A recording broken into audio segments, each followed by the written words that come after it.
Indigo sejak kecil hingga dewasa. Kalau tidak jadi pendeta, saya jadi paranormal. Shalom, jumpa lagi dengan saya James Pangau di Go Gospel Indonesia Channel. Apakah Anda pernah mendengar istilah indigo? Ya, tentu kita pernah mendengar ya, indigo. Indigo itu sesuatu yang ada pada sebagian orang yang tidak dimiliki oleh kebanyakan orang. Ciri-ciri indigo itu adalah, pertama, mereka seringkali melihat makhluk-makhluk astral atau makhluk-makhluk aneh yang kasat mata. Ya, apakah mereka lihat secara nyata atau dalam mimpi? Pendek kata, orang indigo ini seringkali melihat makhluk-makhluk aneh yang kalau kita lihat, kita malah anggap mereka seperti ya nggak beres gitu, karena mereka kadang-kadang bisa bicara dengan makhluk aneh tersebut. Itu pertama. Dan kedua, indigo itu biasanya pinter, dan meskipun mereka kadang-kala jarang belajar, tetapi bisa ranking dan memiliki nilai-nilai pelajaran yang bagus. Dan ciri ketiga dari indigo adalah mereka bisa meramal nasib orang. Mereka bisa melihat si A, si B, si C ini seperti apa kehidupan mereka besok, lusa, atau bulan depan, atau tahun depan. Dan ada lagi hal yang unik dari indigo ini adalah mereka mengalami insomnia atau susah tidur. Entah kenapa, tetapi itulah yang saya baca dari berbagai keterangan bahwa indigo seperti itu. Dalam sebuah sesi perkuliahan, ketika saya sedang mengajar, ada seorang mahasiswi menceritakan atau sharing tentang hidupnya. Dan ketika dia menceritakan dari kecil sampai dia dewasa, dia mengalami hal-hal yang dialami juga oleh orang-orang indigo. Dan dia sendiri tidak tahu bahwa dia itu indigo. Misalnya ketika dia kelas 3 atau kelas 4 SD, dia bersama ayahnya pulang dari satu acara, dan ketika mendekati rumahnya dia melihat ada seorang perempuan memakai gaun pengantin, dan dia merasa aneh kenapa pengantin perempuannya ada di kegelapan. Dan dia melihat bahwa perempuan itu berjalan tanpa kaki.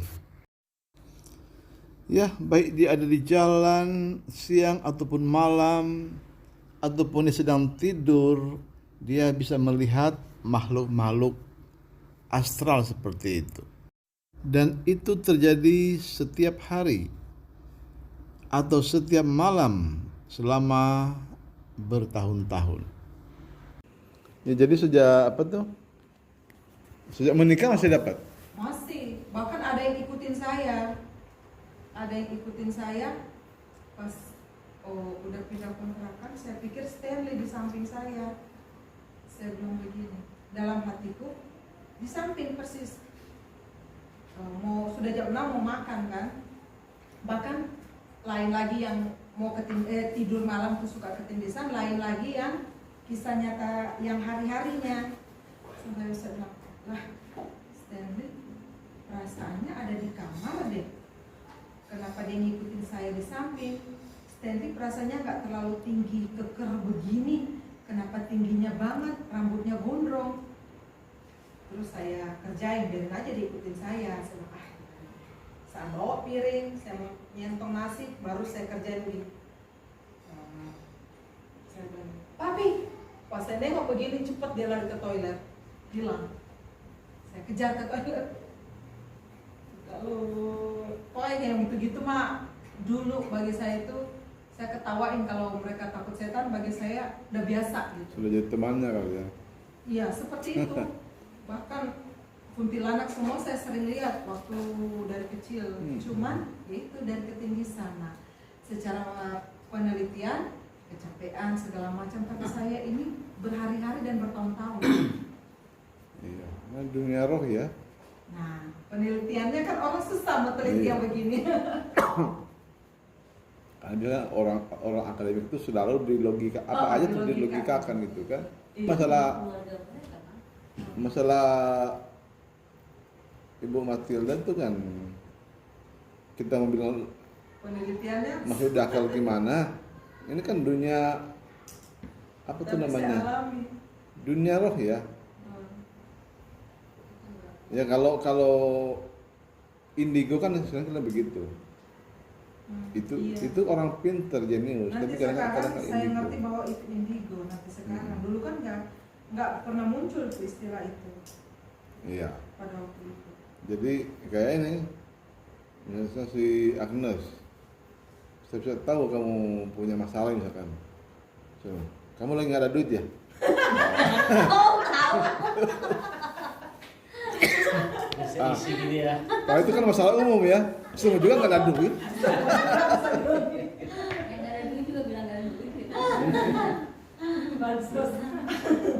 Ya jadi itulah masalah mengenai apa penelitian tuh kadang-kala hal-hal yang apa tuh? Supernatural. Iya supernatural itu kita nggak bisa logikakan. Iya sih. Dan juga di saya ada di umur saya berapa saya mimpi dunia orang, bukan mimpi, seolah-olah nyata gitu ya antara ketinggian itu. Jadi saya sudah pernah nikmati bagaimana kalau ketika sudah tidak ada, sudah nggak di dunia, sudah di dunia lain. Itu kalau kita belum di satu tempat itu ada sekelompok Silakan saya sambil yang akan mengejar-ngejar kita itu. Oh ya. Tersiksa banget kalau kita belum diterima di sana. Seperti itu. Pernah lari dari rumah itu, oh mereka lihat, mereka kejar lagi sampai saya bisa terbang loh. Terbang tapi begini, Tuhan tolong, saya sudah mau jatuh. Saya terbang karena kekuatan-Mu Tuhan. Di dalam keadaan seperti itu saya terbang karena kekuatan-Mu. Tapi kalau saya tidak kuat lagi jatuh. Pernah saya ragukan kuasa Tuhan waktu itu di dalam keadaan seperti itu. Udah setengah mau jatuh. Tuhan tolong, mereka udah mendapat saya lari lagi begitu. Tapi kalau mau bilang ketindisan kok tiap malam bertahun-tahun lah. Berarti beda nih. Jadi apa kesimpulannya itu Pak Petrus? Tiap malam. Tiap malam. Tapi efeknya sampai saya juara dari S kelas 6, kelas 3 itu jadi pintar matematika apalagi. Selalu saya duluan pulang sampai saya harus guru bilang selalu 100. Hilda 100. Jadi pintar tuh karena siapa kira-kira? Nggak tahu. Terus waktu SMP saya pernah hafal Pak buku PSBB. Dulu kan PSBB ya, dulu ada ya, Pendidikan Sejarah Perjuangan Bangsa. PSBB. Buku Pendidikan Sejarah Perjuangan Bangsa itu waktu kelas 1 SMP saya ingat, satu buku titik koma pun saya hafal. Sampai saya bisa hafal waktu itu. Kan disuruh menjelaskan, daripada saya menjelaskan saya bisa hafal waktu itu, saya hafal. Saya sampai hafal. Nyebutin aja ya. Itu indigo namanya. Memang indigo. Pintar, jadi pintar gitu kan. Akhirnya padahal saya karena saya hanya tinggal di tante saya tahu saya nggak ada waktu untuk belajar. Waktu saya itu harus kerja terus di rumah. Tapi nilai saya bagus terus, bahkan berprestasi. Padahal di sekolah saya apa Pak, kalau saya nggak ditunjuk ke depan, saya tidur 5 sampai 10 menit, 15 menit. Saya harus tidur karena capek. Untung jadi hamba Tuhan. Iya, kalau nggak didukung ya. Iya, Kalau nggak jadi makanya. paranormal. Makanya kadang saya suka mengeluh Tuhan. Tapi diingatkan lagi, kalau kamu gak jadi hamba Tuhan, kamu jadi paranormal. Itu selalu diingatkan di kepala saya. Indigo, dia tidak sadar kalau itu indigo. Tapi ketika dia berbicara, saya tahu orang ini mengalami indigo. Dan itu ternyata sangat menyiksa dia. Dia tidak merasa nyaman dengan pengalaman-pengalaman itu. Sejak kecil dari kelas 3 SD, dia sudah mengaku bahwa dia sudah sering banyak kali melihat makhluk-makhluk yang aneh-aneh. Dia rasa itu satu gangguan.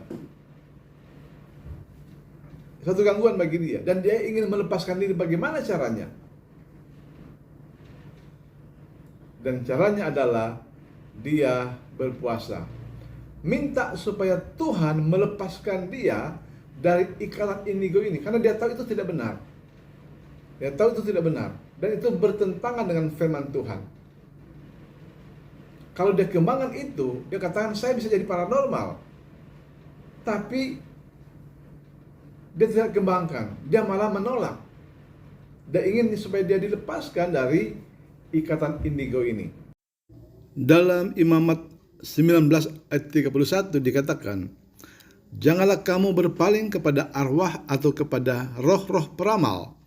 Janganlah kamu mencari mereka, dan dengan demikian menjadi najis karena mereka. Akulah Tuhan Allahmu. Mahasiswi tadi kini adalah seorang hamba Tuhan, seorang pendeta, dan dia melayani Tuhan, melayani jemaat, bukan berdasarkan kekuatan indigo, tapi berdasarkan kuat kuasa Roh Kudus. Dia berpuasa 3 bulan untuk terlepas dari ikatan indigo tersebut, dan sekarang dia dipakai Tuhan dengan ajaib. Selain itu, dia juga sedang mendalami Alkitab melalui sekolah tinggi teologi, dan itu untuk membekali dia di dalam pelayanan pekerjaan Tuhan. Tuhan memberkati.